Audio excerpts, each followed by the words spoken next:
The art of being interesting is to be interested. The thing that makes people magnetic, what makes people want to be around you, is when you make them feel like they're interesting. Hi, my name is Maya. I'm a self-proclaimed Renaissance woman, and I'm here to help women become more spiritually, creatively, intellectually, and healthfully fulfilled. This is one of my favorite works. It's by Thomas Cole. He created this set of paintings. It's actually 5 paintings. It's called The Course of Empire. So it's going to be kind of an art history lesson about what's going on in each painting, but more about taking notice and discerning what that means. I'm not going to tell you what everything means. I want you to look at it and see what parts stick out for you. I'll talk about what sticks out for me, but I'm sure it's not all going to be the same. We start at the beginning in this very first painting, right? And I just want you to take a look at it first and begin to take notice. What do you see? What is being highlighted here? And ask questions, looking at it deeper, okay? So, because if you look at it from far away, you see like, okay, there's trees, there's mountains, okay, like great. Okay, cool. Yeah, it's called the savage state. That gives you a little bit of a hint. And then, but if you look a little, you start to notice things. You see, first of all, that mountain is being clearly highlighted by the clouds. You can see they're kind of swooping around this mountain. It's like as if a storm is leaving the picture. You see the sun kind of coming out. And that tells you a lot about this, where this story is going. We don't know exactly yet.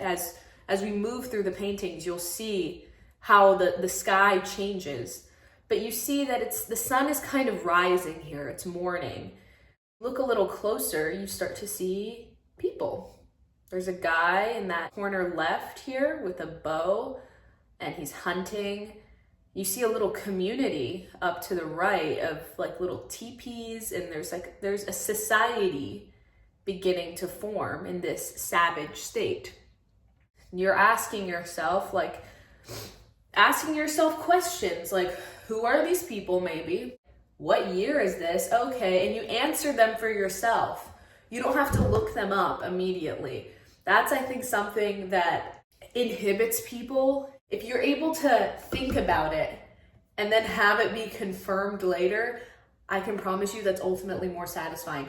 Also, even if you're wrong, you still might have gotten something that somebody else didn't get. You may have had a new thought, which is so exciting. Like you're thinking about this thing and you're like, well, maybe that mountain means freedom. I don't know. And you look it up and nobody's ever said that before. You can't find it. That doesn't mean you're wrong. That's the coolest part, right? Is when you look at art, there's no right or wrong. But Thomas Cole's dead. Most artists aren't writing about what it means because they want you to deduce that, you to think about it, to ask questions about it, and to take notice. So move on to painting 2, pastoral state. First of all, we notice that mountain's still there. Same mountain. We're in the same place. Things are clear. The storm is completely gone now. There's another mountain there that we didn't even see before. But then if you kind of go back to the other painting, you see like, oh yeah, like that's not there. It's being almost fully covered, but you can kind of see the outline. You see people. They look very different now, right? We've clearly moved along in history. There's time that's passed. There's clearing, there's lightness, there's brightness. Pastoral state, that's something that's been used throughout literature, especially Shakespeare was very interested in pastoralism in a lot of his plays, like As You Like It, even A Midsummer Night's Dream. They like go out into the woods and they're in love and it's beautiful and it's light and it's bright and there's a little mystery and there's a little mischief, but ultimately it's like a beautiful place to be. To be in the forest of Arden is like a gorgeous part of life. And even now, actually, think about it. Think about how we, even today, romanticize the pastoral state, right? Like the trad life and like wanting to live out on a farm, which like I want this too. Like I'm by people who romanticize it, I mean me. I want to live like on a lake in the mountains. Like literally to live in this picture would be my dream. And it's actually most people's dream. It is a romanticized state. But what we see is that there was absolute destruction and clearing away that had to be done to get to this beautiful, green, lush, pastoral state. We see that religion has formed here, right? What's that little thing in the back? It's looking like a temple of some sort. What religion? I don't know. I don't see a cross or anything like that. So it's probably some kind of pagan religion happening. If you go to the shores of the beach, you see a boat. So they're beginning that kind of thing, like sea travel, sea trade. You can see there's a lot of time that's passed between these two pictures. And it's interesting to see how this is the beginning of empire. We see this pastoral state and it seems completely remote from capitalism, colonialism. It just seems like people living their comfortable lives out in the country and live in this romanticized state. It's morning now, morning on the empire. Anything else we notice here? We notice people herding sheep and modern farming is beginning here. And yeah, we see families, we see people enjoying their time. It's not savage. There's not a man with there's not a man with a bow and arrow shooting. It's people living in this romanticized, beautiful place. Okay, let's move on to our third painting. Wow, that is different, huh? Same place though. Look, the same mountain is right there, but she's kind of off to the side. Not front and center anymore. When we see the first painting and even the second painting, that mountain is the highlight. It's like the pinpoint of the painting. Now, it's barely even there. It's barely even to be noticed, but we know it's gonna be there because we see it in the last two. We know if you weren't looking for it, you would see everything else, the luxury, the gold, everything is golden and purple and colorful. And this white marble here, you see a little bit of greenery, but it's so minimal that it's barely even a part of it. It's decoration, not a part of nature. It's like a potted plant. You can see also it's covered in water. We see lots of boats. So there's trade happening. This empire is blooming. We're about, if we see, there's no sun here, but we can see by the light that it's probably about noon. Probably noon, early afternoon here. And we see like over the course of the paintings, time is moving on. So we're at the noon of the empire. We're at the peak. Right here, this is the peak of the empire. Hundreds of people are painted into this picture all over. Tiny, tiny people. We're small in comparison. They're small in the other paintings as well. They're not so much to be noticed as much as the landscape and as overall society, but they're here. And there's many, many more of them. You can looking close, you see these tiny little specks, all people, all over the painting. They're crowded here. It's luxurious, but almost to a point of claustrophobia. The more you look, the more you find. We have God here. I don't see a cross. We have to ask ourselves why. This is clearly the Roman Empire, right? Why is there no cross? Why is there no specifics of religion? The reason for that is the course of empire paintings are meant to represent every empire. It is non-specific. I mean, we see here like it is Roman in some of these, in the columns and the way it's built, but it is non-specific. This is how empire is formed. Think about now in the US, our empire was here, right? We were here. We were the great Make America Great Again is all about trying to get back here. Unfortunately, not really how empires work. You can't go back. Expand and collapse. Okay, they reach their height. Yeah, pay attention to that harbor. And then we'll move on to the next painting. Destruction. Just take a moment to look. The storm is coming in, big storm. It's evening now. I mean, the light has kind of faded. We see the water, which was once very smooth, glistening, clear, is now quite choppy. Carnage and violence and the destruction of the empire occurring here. Our little mountaintop is still here through all of that. And this is where I said the harbor and the way that they adjusted moving the water in, which initially helped them, right, with trade and bringing more and more in, now is the cause of their inability to escape. You see hundreds of people dead, alive, on this little bridge that's basically breaking. Oh, it's not even a bridge anymore. It's being supported. There's people on a tree branch in the middle there, or on some kind of wood platform. It's no longer this marble bridge. Some of it's even fallen into the water. People are piled on. They have nowhere to go. There's no way out. Once you're in it, you're in it. Not to get too doom and gloom, but where we are kind of as an empire is, I wouldn't say we're quite here yet. I think that's worse, actually, because I know that we're not even close to as bad as it could get, right? And so I think we're somewhere in between the consummation of empire and destruction. So that's something to look forward to. It's actually a bit of comfort in knowing what's to come. It gives you a sense of control, right? That's why we think. That's why we think critically, and we want to know these things. Some people don't. That's fine, and my content's probably not for them. But this content is for people who want to know, who want to understand, who see the patterns of history and find it, if not even comforting, exciting, and just the truth of life, right? It's just the truth. And it's not something you can run away from. Maybe not in this way will we see destruction, but in some way we will see the destruction of this empire. That's just the way empires go. They don't last forever. If we go back to the consummation of empire, there's a sense of hubris in this.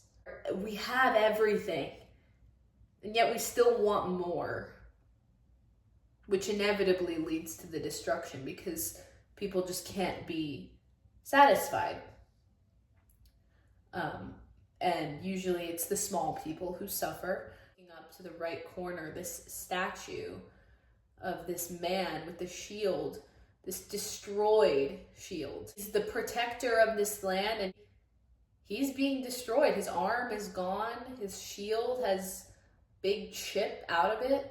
He represented the strength that is now being destroyed, and that ultimately there is nothing that can really protect you once the empire falls. Let's go to the fifth and final painting. One of probably my favorite actually of the whole series, Desolation. It's beautiful. We see the mountaintop, still there, strong as ever, has made it through. Nature begins to overtake, that nothing is permanent. I said earlier, I think in the US we would be somewhere between 3 and 4, right? But I think there are actually many places in the United States that are right here at 5. If you've ever been up in West Virginia or in other parts of Appalachia, some of them are still running and they're doing okay. There are some that are just have been completely taken over by nature already. Our country is so big, and it doesn't happen all at once. I mean, unless there's nuclear war, right? Which is always the big scary thing. It has been since the 40s. But no, this desolation happens slowly. Things begin to fall apart piece by piece. Destruction doesn't happen all at once. We slowly forget about people, forgetting about communities until we get to this point. they get to this point and we just go, oh, that's terrible what's happening in West Virginia. It's terrible what's happening in Flint. Huh. Well, anyway. And here in this final painting, we see that the moon is out. It's dusk. And the first time we see light and the light source in the sky. Well, the remnants of society have been taken over by flora. There's no people here. This is the only painting where I don't see a living person. Maybe I'm mistaken. Somebody tell me if they see a living person somewhere. But there doesn't seem to be any. And everything has crumbled. Now we can start at the beginning. You can't go back until you've completed the cycle. At least we've never seen that. We've never seen it in history. If you look back at any empire, there has never been one that's been successfully able to come back after its peak and it starts to decline. There's never really been a reversal of that.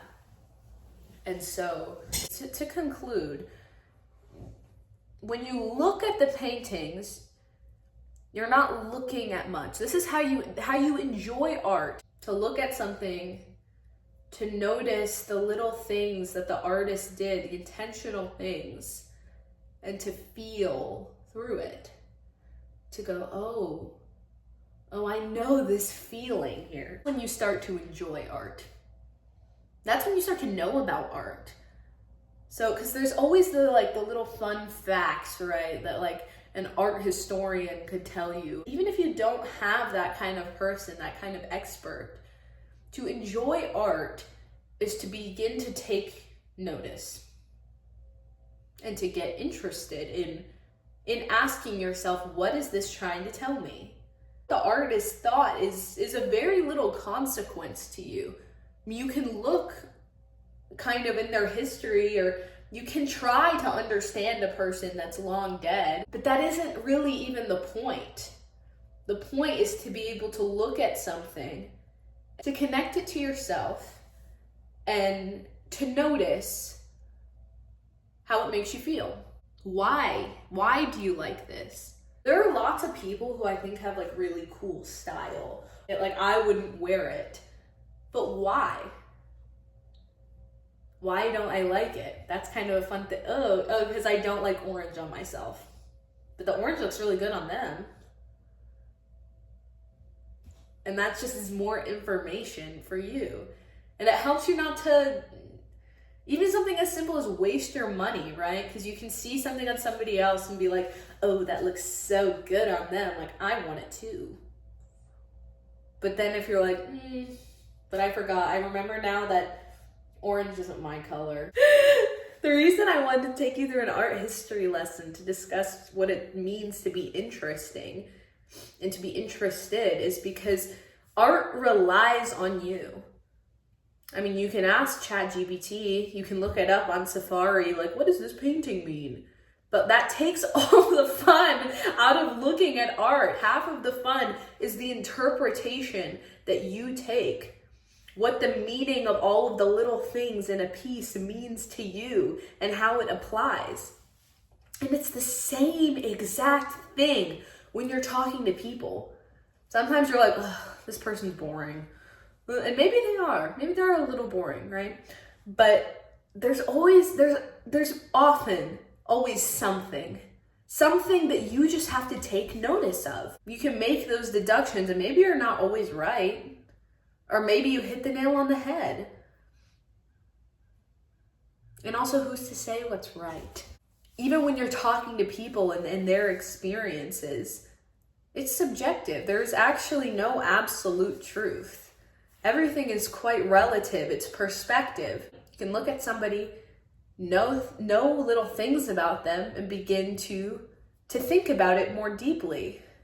And it teaches you lessons about how you want to behave, how you want to be, how you want to treat people, how you want other people to treat you. If you made it to the end of this video, thank you so much for watching. I didn't really film an outro, but this is what we have.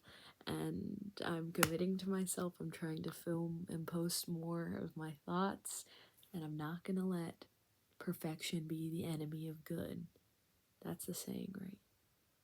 Anyway, if you made it to the end, thank you so much for watching, and I'll be back next week.